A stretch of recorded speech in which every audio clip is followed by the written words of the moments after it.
Cerita rakyat, asal mula Telaga Bidadari.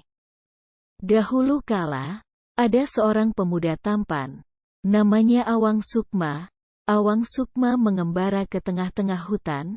Dia kagum melihat beragam kehidupan di hutan.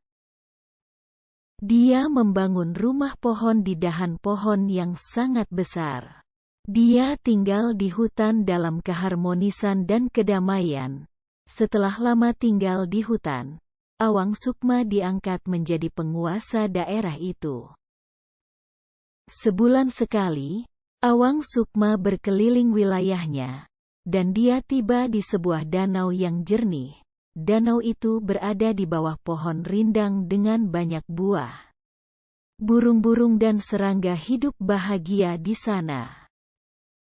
Wah, betapa indahnya danau ini!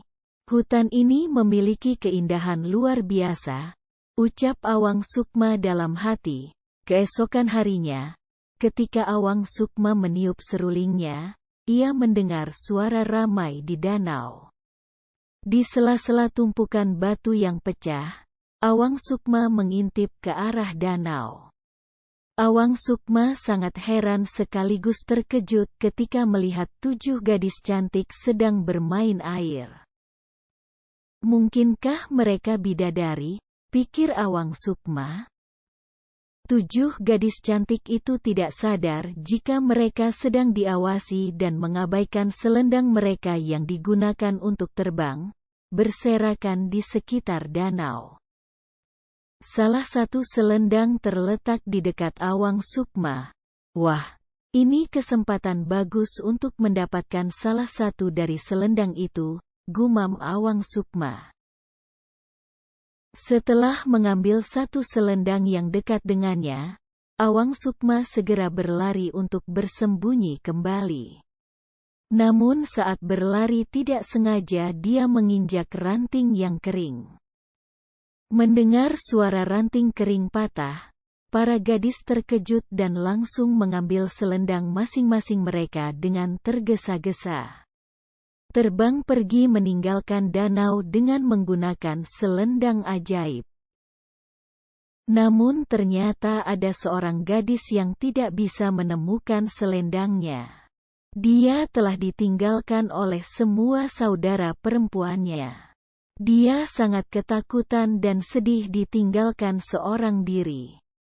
Saat itulah, Awang Sukma keluar dari persembunyiannya. Dia berpura-pura tidak sengaja lewat danau tersebut lalu menanyakan apa yang terjadi. Putri bungsu pun bercerita tentang apa yang dialaminya. Awalnya putri bungsu masih ragu menerima uluran tangan Awang Sukma. Namun karena tidak ada orang lain, dan dia sudah mulai takut sendirian, maka tidak ada jalan lain selain menerima bantuan Awang.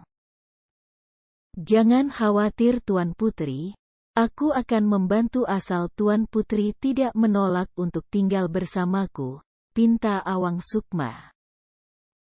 Awang Sukma mengagumi kecantikan putri bungsu. Begitu pula dengan putri bungsu, dia senang berada di sekitar pemuda yang tampan dan gagah itu. Akhirnya mereka memutuskan untuk menjadi suami istri. Setahun kemudian seorang bayi perempuan cantik lahir dan diberi nama Kumalasari. Kehidupan keluarga Awang Sukma sangat bahagia. Namun, suatu hari seekor ayam hitam naik ke gudang dan menggaruk permukaan lumbung padi, saat putri bungsu mencoba mengusir ayam hitam itu. Tiba-tiba matanya tertuju pada tabung bambu yang terletak di dalam lumbung padi. Ketika tabung dibuka, putri bungsu terkejut dan bersorak, "Ini selendang saya!" Putri bungsu menangis. Selendang ajaib itu juga memeluknya. Putri bungsu merasa kecewa dengan suami yang ternyata selama ini telah membohonginya.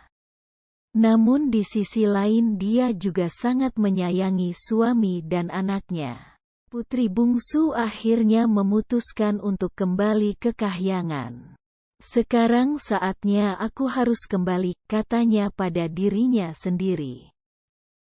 Putri bungsu segera mengenakan selendangnya sambil menggendong bayinya.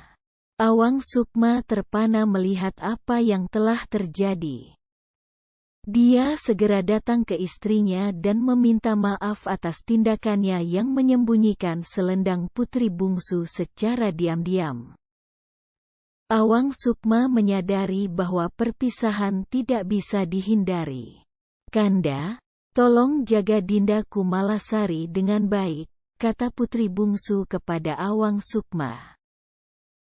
"Ketika anak kita merindukanku, ambil 7 biji kemiri, dan masukkan ke dalam keranjang yang digoyang-goyang.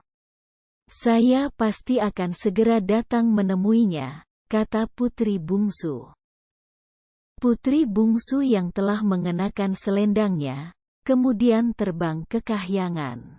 Awang Sukma sedih dan bersumpah untuk melarang keturunannya beternak anak ayam hitam yang dianggapnya membawa bencana. Hingga saat ini tempat mandi putri bungsu dan 6 bidadari lainnya kemudian dikenal dengan Telaga Bidadari. Pesan moral dari dongeng legenda Indonesia ini adalah jika kita menginginkan sesuatu, kita harus berusaha dengan cara yang baik dan sah menurut hukum. Kita tidak boleh mencuri, mengambil barang atau sesuatu yang bukan milik kita karena suatu hari kita akan menerima hasil yang buruk. Itulah cerita rakyat asal mula Telaga Bidadari. Semoga kita dapat memetik hikmah dari cerita ini. Terima kasih dan sampai jumpa di cerita rakyat selanjutnya. Jangan lupa untuk like, komen dan subscribe ya.